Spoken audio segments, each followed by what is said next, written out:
It may be one of the smallest elections this year, but they may have the largest number of candidates. Initially, more than 80 people put their names forward to become Ukraine's next president. But who are the front runners? Well, first, there's this man, the incumbent Petro Poroshenko. He announced his re-election bid, telling thousands that Ukraine would apply to join the EU by 2024, reaffirming his push for closer ties to the West. And the president's approval ratings have plummeted in recent years. So who's the favorite? Well, if polls are to be believed, that's former Prime Minister Yulia Tymoshenko. She's promised to fight corruption and improve the economy, something her critics say she failed to do when she was in office. And then there's the outsider, comedian turned politician Volodymyr Zelenskiy. He's played a president on TV, but could he actually get the job for real? Whoever wins will have a tough task at hand. The war in eastern Ukraine rages on, while relations with Russia show no signs of improving. Well, to discuss the upcoming election is Volodymyr Yermolenko. He joins us from Kiev and is an expert at Internews Ukraine and UkraineWorld Group. And in New York is Ukrainian-American political and cultural analyst Andrij Dobriansky. Gentlemen, thanks for joining us. Volodymyr, let me start with you. So we look at the front runners. You've got Petro Poroshenko. Everybody knows Poroshenko, well, at least from the outside. You have Tymoshenko. Everybody knows her, at least from the outside. And then you've got this guy, Zelensky, a comedian.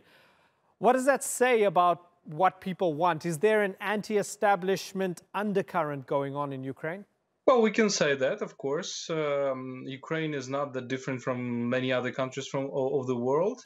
It is true that Euromaidan of 2014 has provoked many hopes that the country will change, and it is changing under President Poroshenko, but maybe not as fast and not as radical, substantial as many would want to. Therefore, Poroshenko is under huge criticism, and of course, he is a bit fragile, and therefore there are lots of many other candidates. Mr. Zelensky is, we can say, is a nowhere man. Is a really very famous comedian, but he has no experience in politics. And he is backed by one of the most powerful oligarchs in Ukraine, Mr. Kolomoisky. But his popularity is like he has this image of a simple guy, a simple person who is not from the establishment.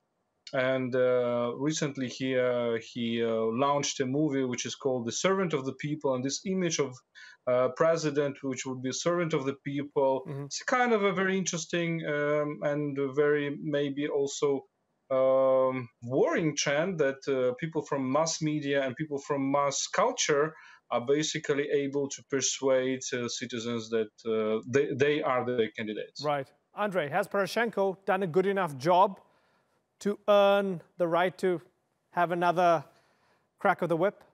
I think we'll see in 2 months what the polls say at that point. I think you hit on the nail on the head with anti-establishment. Even the frontrunner, as you mentioned, the former Prime Minister Tymoshenko, is still her lead is 20%. That means that 4 out of 5 Ukrainians would not like her to be president. So if that's the front runner, you have a wide open field.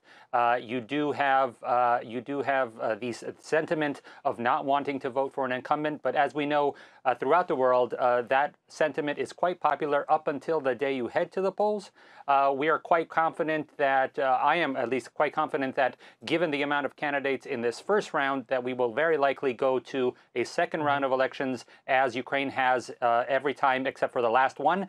And in that case, it'll really be very interesting because Poroshenko, the self-proclaimed hero of the Ukrainian church, getting independence for the Ukrainian church, will have his second round, if he's likely to make it to the second round, on either Easter Sunday in the West or Palm Sunday, a very high religious holy day in the East. So. Yeah, interesting little bit of trivia there. Andrei, the European Union and NATO and membership within those two exclusive clubs, is that still the holy grail for Ukraine? Is that at the heart of all the issues when it comes to this presidential debate?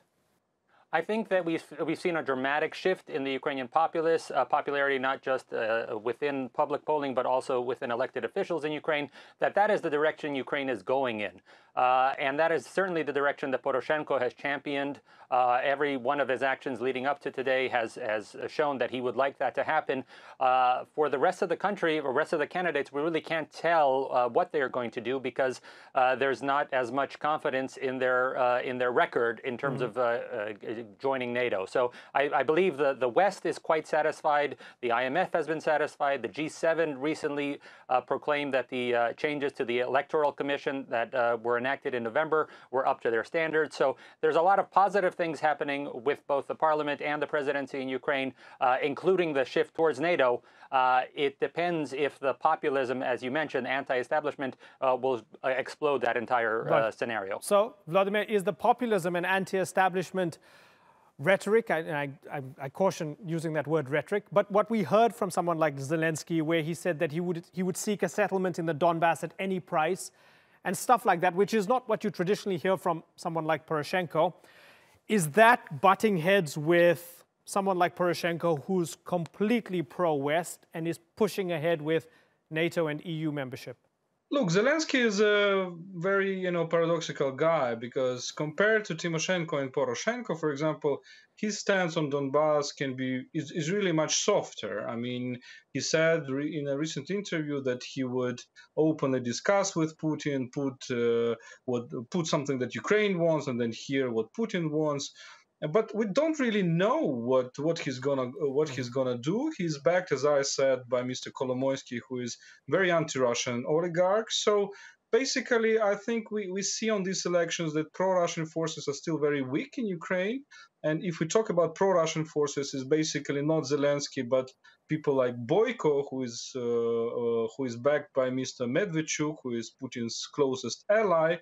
So it's still the debate really about what is the most correct way to deal with Russia, and what is the most correct way to proceed with the European integration.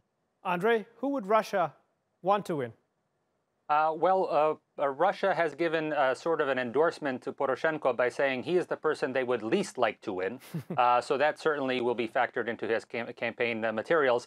As far as Zelensky, I think the interesting thing, as my counterpart has pointed out, is that there are financial backers for him. He is the only candidate who is not independently wealthy. Ukraine does not have an election system that finances candidates to the extent that they can actually win. So it's only been independently wealthy candidates who have won in the past. And so the pressures onto a candidate who would be beholden, whether it's oligarchs, as were mentioned previously, but anybody really, in terms of who would be influencing him behind his funding, would be the key question for a candidate like that. As opposed to Tymoshenko, who's independently wealthy, although she recently declared that she only makes $11,000 a month. We know that both her and Petro Poroshenko do have their means to be self-sufficient in that respect. Okay, so it's not just the Brits and the Europeans looking forward to the spring and the end of March for big news in their countries. We're going to keep a close eye on Ukraine's presidential election. This is going to be short and sharp for now. We'll invite you two back on the program later on as we build up our coverage towards Ukraine's presidential election. But for the moment, gentlemen, I thank you very much for joining us on the Newsmakers.